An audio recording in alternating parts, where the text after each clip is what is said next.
Hola, cage fighting connoisseurs. This is KidNativeBloodyElbow.com. Joined once again by Zane Simon for the sixth round of UFC Rotterdam Overeem versus Arlovski. What do you think, Zane? It was a good card, except for the FS1 pacing and getting one fight in 50 minutes to start out the main card. Other than that, it was a lot of fun. Yeah, that was brutal. But once Krylov and Bosa took over, it was basically fun from there on out. Fox Sports One and their ads kept putting the brakes on every chance they could get, but the card just had a relentless pace. Some meaningful fights, some fun fights. Obviously, the most important thing, Alistair Overeem thoroughly dominated Andrei Arlovski and led to a second-round TKO finish.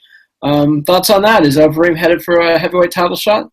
I hope so. I mean, that's been the point of bringing him over since they brought him over those years ago now, and it never quite happened, and this seems like the perfect time to do it. I mean, Cain Velasquez is injured all the time, and we've seen him fight for more titles than I can count at this point, and we've got a couple of contenders fighting for the belt. You know, we've got a Miocic and Verdum fighting for the belt, and Verdum is champion, somebody that Overeem's already beat, and Miocic and somebody that has yet to really put the absolute, be an absolute dominant force on his way up the division. And it just feels like the right time. It would be an interesting fight, even if Overeem just is over the hill and got absolutely blown out of the water. I think that those kind of fights can do good things for a champion, especially over a name like him. It's good for a champ to get a couple of, it's good for Cain Velasquez to get a win like Bigfoot Silva while he's reigning as champ. It helps establish them. And so even if it's just a beating, that wouldn't be a bad thing. And it can set up the time for Velasquez to put together a little bit of a run and a little bit of momentum and before getting another shot at the belt. Yeah, I mean, I think a lot of fans were frustrated when they announced the immediate rematch between Cain and Verdum after Cain lost to Mexico City. But fortunately, Cain came through for the skeptics and got himself hurt again and postponed that. And now with UFC 198 happening right away, Overeem seemed like it's perfectly set up. If he doesn't have any injuries, he should be easily on the same training rhythm as whoever wins the title fight between Miocic and Verdum. So that seems perfect. Overeem is definitely not the marquee attraction he was back when he was eating all the horse meat and had muscles coming off his muscles. I honestly think that just give him a grandfather exemption, Euroscience experiment, just do whatever you want, just tell us what you're doing. Godspeed. That's my thinking, but I think I'm probably in the minority there. Yeah, well, you and me and maybe a few others are much more on the side of science. Yes, the side of science and discovery, and we want to further human knowledge and advance the possibilities. How are we going to get a race of Supermen if we're not willing to experiment on people?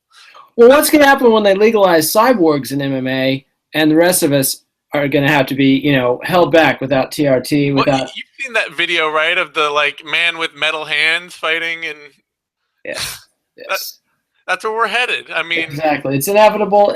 We've seen people with artificial limbs in the Olympics already. It's just a matter of time before people with...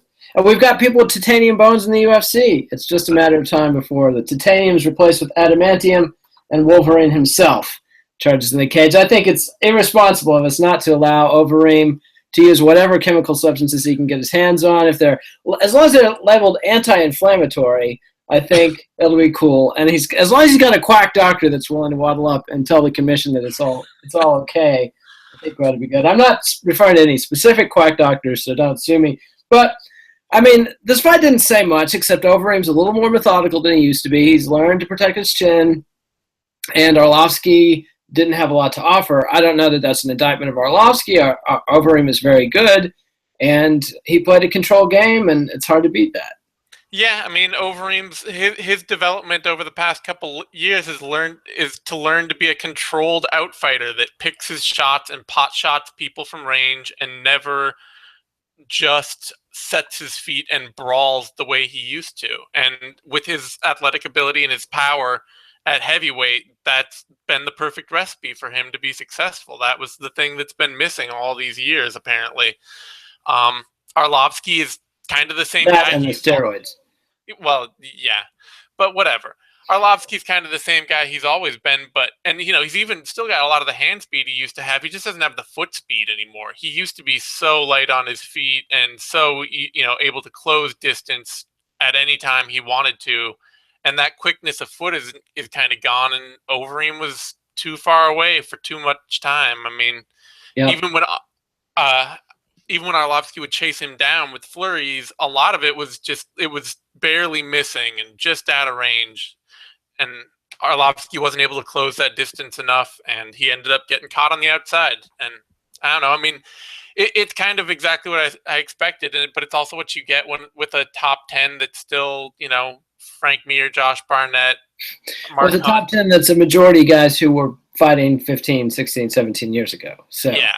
I mean, 1999, 2004, just yesterday for me, but for some of these kids today, not so much. And yeah, the thing is, Arlovski could turn around, get 2-3 wins in a row, and be right back in it. Oh, sure. I mean, the heavyweight division is I think it's slowly changing, but it's a slow change. Like, I think the UFC really has gone out and brought in a bunch of young athletic guys, and they're getting bigger at the bottom of the division.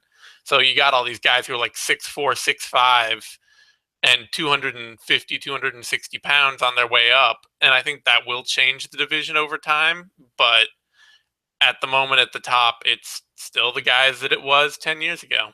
Party like it's 1999. All right, but the rest of the card was quite fun. And speaking of heavyweights, Stefan Struve got what I thought was a surprise knockout over Bigfoot Silva, although I think it says more about Bigfoot's lack of a chin than Struve having suddenly discovered serious power.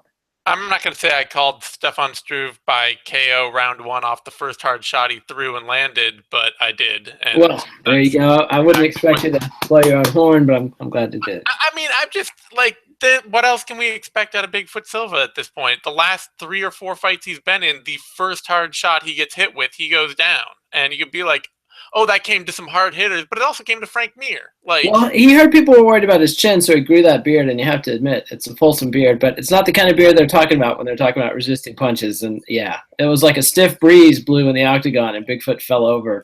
Yeah, as weak as Struve's own chin has been, he's always been a fighter that needs to take 3 or 4 or 5 shots to go down. And so I figured Struve would be able to hit him once hard before Bigfoot could land 3 or 4 shots. And yeah.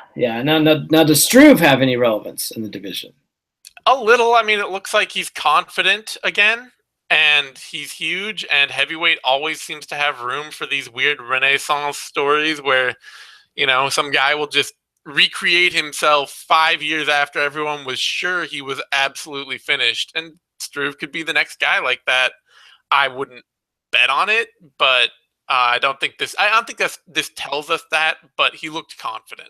And do we need to call on our Portuguese friends for a retirement plea for Bigfoot? I mean, my rule is always never tell a fighter to retire, because you never know. Like this, I'm not telling. I'm just asking. Please. This might be the best thing going on in Antonio Silva's life, but if I were anyone related to him... Surely there's a nightclub that needs a scary bouncer somewhere. Yeah. I mean, if I were anyone related to him or in his camp, I would be pleading with him to find something else to do, because I don't know how you get through training if that's your chin. Like, I don't understand how he spars if the first time he gets hit with anything hard, he gets dropped, and I don't understand how he's going through training camp being like, yeah, I can get in there and win. Well, Brock Lesnar didn't spar in training, so, I think he's just not sparring at all, but you would think eventually at some point a message has to be received. Everybody is knocking you out, and they're doing it quickly. You should try and do something else. Something else. Surely, I don't know, the International Monetary Fund needs some help with the coup they're pulling in Brazil right now. I'm sure Antonio would be great at a strong arming parliamentary members. Anyway, so moving on down the card, to me, the fight on the card was Gunnar Nelson versus Salvatunov going in, and I was blown away by Gunnar Nelson's utterly dominant performance. He de-pantsed, defanged, declawed, and de-beat Salvatunov. Yeah, I said going in that the interesting thing to me here was that Nelson is probably the best wrestler Tumanov has ever faced, and Tumanov is probably the best striker that Nelson had ever faced. And I expected Tumanov to win that battle because Nelson, to me, has never been a great chain wrestler. He's been a good, been a good functional wrestler when he can get a really clear opportunity. But you don't really think of Gunnar Nelson fights as like takedown after takedown and just But he set those takedowns up with some nice sharp striking, and that was the real difference. Was the karate range? That was the thing. He found a jab and he used it constantly. And that opened up his takedown game. And once his takedown game was opened up, there was no hope. And it also opened up, he started throwing punches, not in bunches, but in combination, 1, 2. And that second one hit Tumanov's hard several times. And then once it was a ground fight, man, it was like, Demian who? I mean, Gunnar Nelson exercised those demons and showed, if you're not Demian Maia, you do not want to grapple with me. If you're Demian Maia, you want to do it all day. But if you're not, then, be prepared to tap, fool. It was a great performance, and it's probably the best performance. I mean, I think it's the best performance of Nelson's career over the best opponent of his career. Yeah. It's the best win of his career. Obviously, Maia and arguably Rick Story are better opponents, but it's definitely the first time he's faced that kind of opponent and won. And it's the first time that it feels like his claim to being a top 15 fighter, to being a real elite talent at welterweight, is really solid. Yeah, he looked much improved, and this has got to give him confidence. He's also learned from his losses, and so it's exciting to see that. And for Tumanov, back to the drawing board. This not really a surprise for anybody watching Tumanov long term. I mean, you knew eventually he was going to run into somebody with a more complete game. I didn't think it was going to be Gunnar Nelson. That's the thing. No, I mean, it's just another lesson for Tumanov that he's got to work harder, and he's got to work harder on being a better takedown defender. Like, he's got to get, figure out whatever it is that Joanna Jędrzejczyk is doing, and whatever it is that Rashid Magomedov is doing, and some of these other fighters. Well, one thing that they're doing that I'm not seeing from him is they're mixing up their strikes. They're not just playing in boxing range. They're kneeing, they're kicking, they're doing high kicks, low kicks, body kicks. With Tumanov, it's pretty much straight headhunting with his hands. Yeah. He's even if he's not headhunting, he's very much a boxing-oriented fighter. And at the lighter, everything below middleweight, you really tend to not be able to get away with that. If you're only coming with one kind of strike, opponents can get a read on you and figure out a way to cut through you.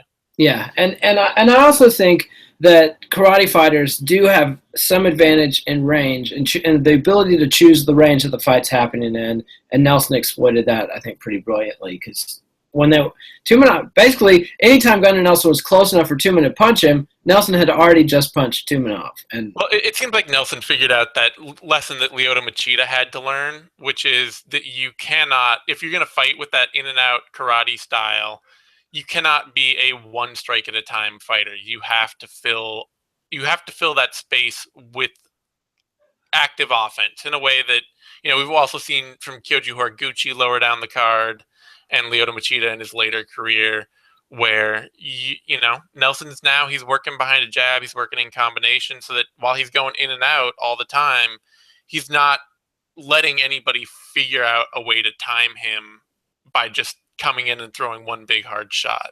Yeah. He's not going for the kill in every shot, but he's landing more of them, and they're quite effective. So great performance from Gunnar Nelson. And then that brings us to the fourth fight down on the card, women's bantamweight. Germaine de Randamie defeated Anna Almos with the TKO. Most exciting fight of the night for the crowd. It was really fun to see how pumped the audience there in Rotterdam was for the hometown heroine, and she delivered. Yeah, I'm really happy to see this. I honestly was not convinced de Randamie had it in her to regularly win fights that she's supposed to win as dominantly as she should. Because it's like, you're getting a inexperienced, much smaller opponent. I don't think this was short notice, but, it's still their UFC debut. Yeah. And you're supposed to absolutely beat the pants off this woman. And in the past, de Randamie's never been that dependable kind of fighter where you would say, oh, you've got a clear advantage, I expect you to just dominate and press that advantage. She's always been kind of like, you have a clear advantage, why aren't you doing more with it? So I was really impressed and happy to see her just go out. Yeah. But even in this fight, before she really got a rhythm together, there were moments when it looked like she was going to get forced out of her game and into a grappling match just a little bit, and a little nervous making if you're rooting for her, but she quickly turned that around. And then the other fun fight, light heavyweight Nikita the Miner Krylov, no longer Al Capone, as Michael Buffer figured out halfway through the bout, beat Francis Barbosa submission, second round, rear naked choke. A choke I didn't quite see happening, but beat the BJJ master, or black belt at least, at his own game. Pretty fun fight, marred by some questionable reffing and a foul or two, but quite fun. And I honestly pretty much felt like the better guy won, regardless of all the.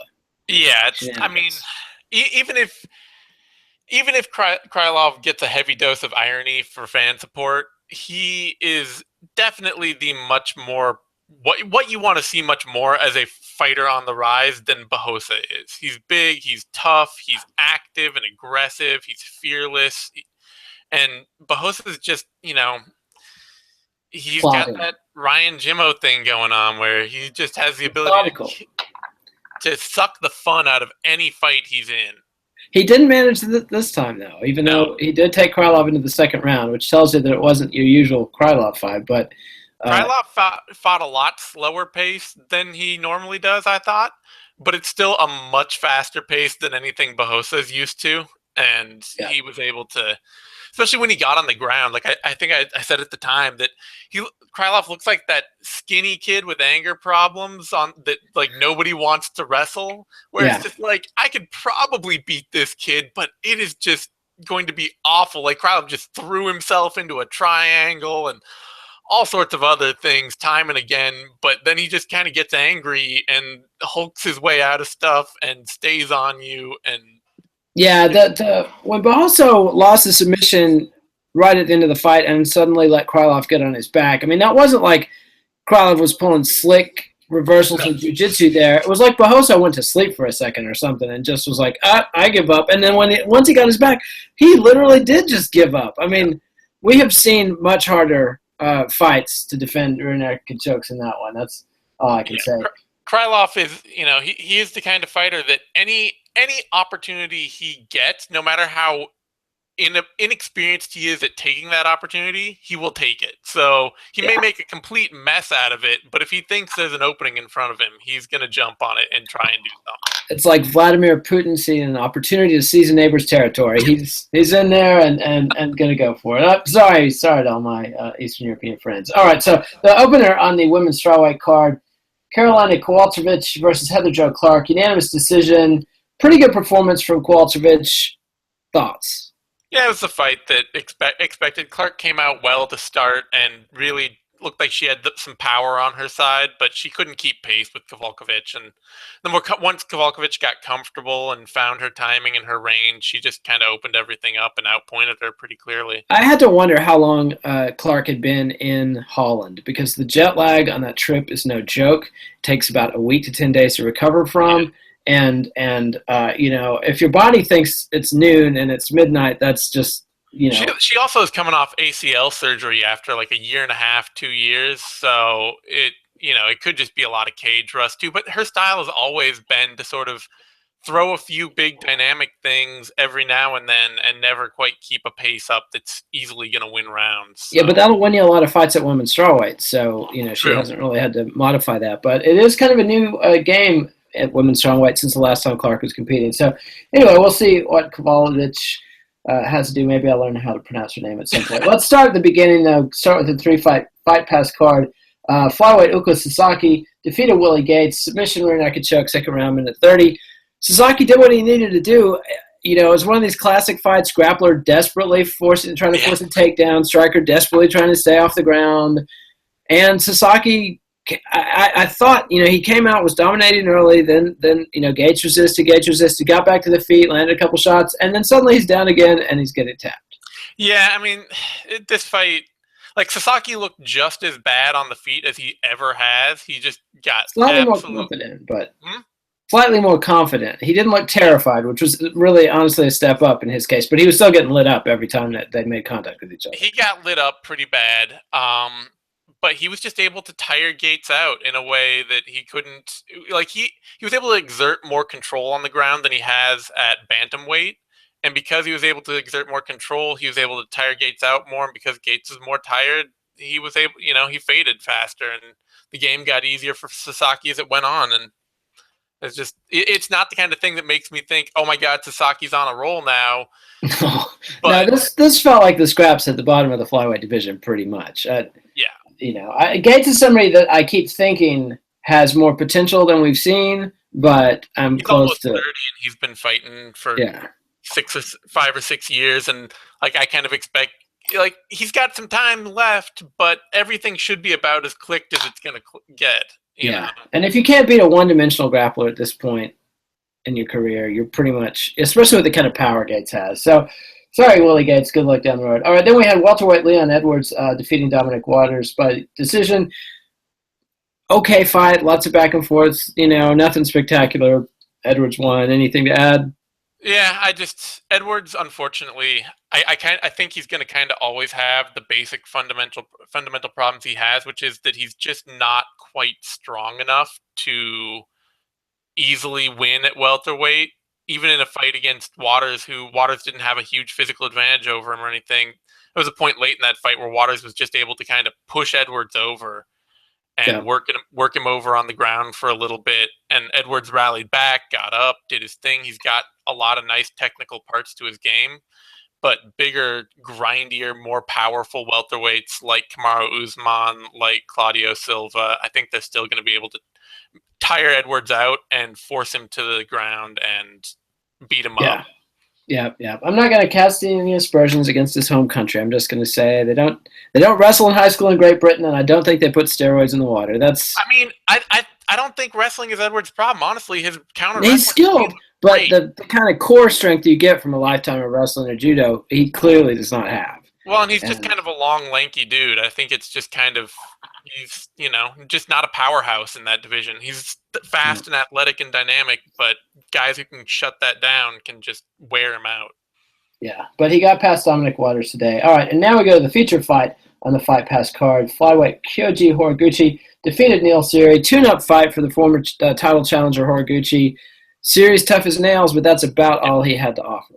Yeah, great fight. I'm glad they made it. Seery's exactly the kind of dude who's going to stand in the pocket and throw regardless of what Horiguchi's doing, and I think it's a great opportunity for Horiguchi to get work in against somebody that's not just going to be totally, absolutely flummoxed by his movement. So it was a good, fun fight.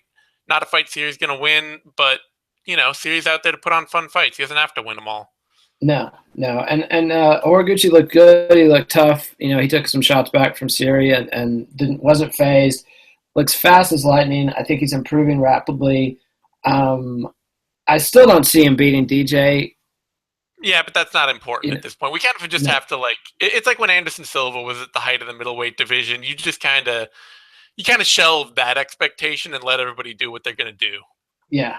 But I could easily see him working his way back to another shot and doing better because time's on his side as he's nearing his peak athletically. And we've seen, among other contenders, Horiguchi's had one of the better recent showings against DJ, honestly. Yeah, he is. He's very, very fast. I think if they were the same age and experience level, then it would have been even closer. And it's just DJ is so good and so well-rounded. It's hard to say. But I also think moving to American Top Team instead of training in Japan is very good for Horiguchi. It kind of pains me to see that. But hopefully Horiguchi can learn some stuff, modern training techniques, and take them back to Japan because from what I can tell, that has been a country lost in time as far as modern MMA training, and they're still doing, pretty dumb Neanderthal-type stuff in the gyms in Japan, from what I can tell. Anyway, now we go to the opener of Fox Sports card, 4 fights, opening with lightweight Reza Madadi beating Yann Cabral by third-round TKO. Tough back-and-forth fight. One of Madadi's better performances, I thought. Yeah, this is just kind of a case of one guy who's, I think, vastly overperformed his expectations in the UFC and a guy who has vastly underperformed his expectations in the UFC. I don't know that anybody had any real expectations of Reza Madadi coming in, especially not coming back from prison. But Yann Cabral came in and he was kind of like, oh, yeah, this is a really good, exciting jiu-jitsu grappler with a really good aggressive style. And he's just gotten shut down by anyone who can grapple at all in the UFC. He's just not dangerous enough on the ground. Yeah, I think he just doesn't have a vicious MMA ground fighting game. He's got some but you really need to be landing hurtful strikes when you got control of people and getting control. And a good performance from Madadi. Although again, I don't think it has any long-term meaning other than Cabral's not. He's in his late 30s, and it just Cabral is just kind of, my takeaway from this is that Cabral is really kind of a disappointment. Yeah, unfortunately. and the Swedish prison system has great nutritional and exercise facilities, clearly, because Clearly. yeah, he didn't Didn't do look him like any harm. no, it doesn't seem to, maybe psychologically, I don't know. But anyway, lightweight, Josh Emmett beat John Tuck, split decision. Probably my least favorite fight on the card. Just because of the finger or just because Tuck didn't show up? The whole thing. It was slow. It was interminable. It was lost in a sea of advertisements. Yeah, I don't know. I mean, I thought Emmett to me looked as almost pure kind of boxer brawler. Emmett's hands to me look really good for a team alpha male guy. Like Yeah, he yeah. mixes up his strikes real well, and I think if there was any bad part of that fight, it was just that Tuck seemed absolutely flummoxed. He just had no clue what to do Again, I until Emmett suspect. got hurt, and then he was like, "Oh yeah, I should actually fight this bout." Yeah, yeah. He woke up. I suspect jet lag. Where did Tuck come in from for that? Guam, but Emmett Yeah. flew out. Like Emmett came in on 4 days' notice from California, and no, and Well, that's Tuck's in pretty even out. California too. And like Tuck, he was training out at Alliance, so I have to think like he was, since he didn't have any late notice in this fight or anything like that, I have to think he came in on time and knew what he needed to do to schedule. Alliance isn't a dumb camp; they're big and well run and organized. And Emmett's the guy who came in on super short notice with no setup at all. So I'm really impressed with Emmett here, frankly. Yeah, I did he not is. expect He that. is, and he seems like somebody with a little bit of charisma too. An interesting looking dude, an interesting fighting style. So, not really his fault that Tuck was basically a ghost in the cage. All right, and then he had middleweight Magnus Stenblad beating Gareth McClellan, brought the card back to life, even as he put McClellan to sleep in the second round, 47 seconds, head kick and punches, fun fight. Yeah, great fight. I was really skeptical of Sedenblad when I thought he'd win this fight because McClellan's just not very good. But I was skeptical of him when he talked about. He told people that there was no way they could watch his old fights in the UFC. Like people would be like, "Oh, you're a UFC fighter? Can I see your fights?" He'd be like, "No, they don't. There's no way to watch them." Because he thought that they sucked so bad and that he looked so terrible, he didn't want anybody to see them. And I was like, is he going to come in with some totally new weird game and screw himself up? Because he was a pretty decent fighter before he went down to a knee injury. And he came back and he just looked better. He looked like a much better version of himself. Striking, he's learned to fight long and to really keep long, straight punches out in front of him. And he's got a good, rangy, powerful style. And he just took McClellan apart. It's a great performance. Yep. And I look forward to seeing what Sinblad has to offer, probably on the next European card. And then you had the headliner, the featured fight on the Fox Sports 1 prelims. Lightweight Rustam Kabalov defeated Chris Wade by unanimous decision. Closer than that would indicate, though. Wade caught him with a double kick. Yeah. He only won the fight. I think a more dangerous fighter would have won the fight at that point.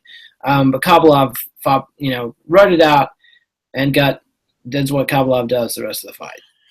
Yeah, it kind of exposes a problem for Wade that has been there in his past fights, but this is the first time it's really been laid out really starkly, which is that he's just not a very powerful athlete. Like he's shown some dynamic ability. He's adding some real dynamic parts to his striking game. Obviously, as we saw with that jumping switch kick and stuff like that. Yeah, that was pretty slick. He really lives off of his technical wrestling ability. And Habalov just went in there and was bigger and stronger and more powerful. And when it came to technical wrestling, that won out. Habalov's probably a slightly less technical wrestler than Wade. Yeah, early on, Wade looked like he was going to, disarm him a little bit. And then the kick, I really thought Wade had it at that point. But, Kabalov is tough as nails, and Wade just couldn't quite get the finish, and there you go. The one judge who gave Kabalov all 3 rounds, though, is kind of a head scratcher. Yeah, I mean, I saw some people scoring it like that online. I can see some of the argument for it, but I thought it was pretty clearly a 29-28 fight. Yeah, to me, this would almost be the definitive 29-28 fight. But yeah. Anyway, and so highlights of the card: Alistair Overeem wins big, right in the thick of the title hunt. Maybe even going to get the next title shot against the winner of UFC 198, Fabricio Verdum and Stipe Miocic. She had Stefan Struve come back from nearly the dead to put Antonio Bigfoot Silva to sleep quickly. Gunnar Nelson get past Albert Tumanov. And easily the performance of Gunnar Nelson's career so far, and something that puts me, whatever rank he is, it should be number 15, 16 with a bullet, because this is a guy, I think, on his way up. And Tumenov back to the drawing board. Jermaine Durandamy looked great in front of a hometown crowd, and Nikita Krylov, the minor, gets another win in the light heavyweight division against Francis Marbosa. So are people going to start taking Krylov seriously at some point? They're going to have to, because light heavyweight sucks. I mean, if he fights like Shogun, what are the chances he beats Shogun? They're not terrible. No, they're definitely not terrible, because Shogun is not Shogun anymore. Yeah, because Shogun is not Shogun, and Shogun is still firmly ranked in the top 10. Yeah. Like, that division is bad. It is bad to a degree that you have to, at some point, think of Nikita Krylov not as a top 5 fighter or a title contender, but as firmly a top 10 guy, maybe. Like, that, he could be a guy that just sticks around in the top 10 for 3 or 4 years, because it's terrible. yeah, because he could probably beat Little Nog. That's yep, exactly. That's where we're at. So that's our show. Eugene will be back with Knuckle Up later on this evening. We'll post it on Bloody Elbow on Monday. Follow us on Twitter at KidNate, at the Zane Simon. Read us on BloodyElbow.com. Subscribe to MMANation.com on YouTube. Subscribe to MMA Nation on iTunes and SoundCloud. We'll be back with all the fixings for UFC 198. We'll have the previews, the care, don't care, the vivisections, all this and all that. So thanks very much, Zane, and adios, MMA aficionados. We'll see you next time.